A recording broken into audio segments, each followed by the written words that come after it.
President Moon Jae-in, who's currently in the Philippines, gave an address on Monday to hundreds of business leaders from Southeast Asia at the ASEAN Business and Investment Summit. He explained the importance of South Korea and ASEAN member countries building a closer relationship. Our Blue House correspondent Hwang Ho-jun has the details. President Moon's keynote speech at the ASEAN Business and Investment Summit marked 20 years since the establishment of ASEAN Plus Three and 10 years since the signing of a free trade agreement between South Korea and ASEAN.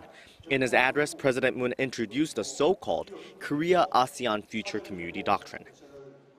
제가 생각하는 우리의 미래는 3P 공동체입니다. 사람과 사람, 마음과 마음이 이어지는 사람 공동체. 안보 협력을 통해 아시아 평화에 기여하는 평화 공동체, 호혜적 경제 협력을 통해 함께 잘 사는 상생 번영의 공동체입니다.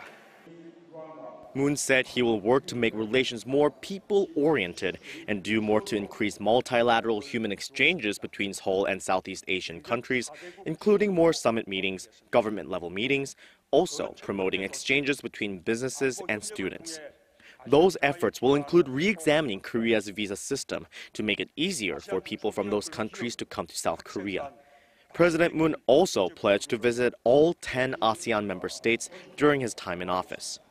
As for peace, President Moon vowed to reinforce cooperation with ASEAN in areas including national defense, security, and defense industries.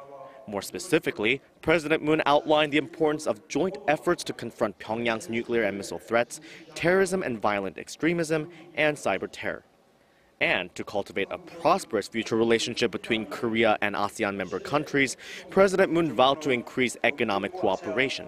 That includes the goal of doubling contributions to the Korea-ASEAN Cooperation Fund by 2019 and expanding trade with ASEAN to $200 billion by the year 2020. He even pledged to support next year's Asian Games hosted in Indonesia with 5G wireless communication technology, which will be launched on a trial basis during the upcoming 2018 Pyeongchang Winter Olympics.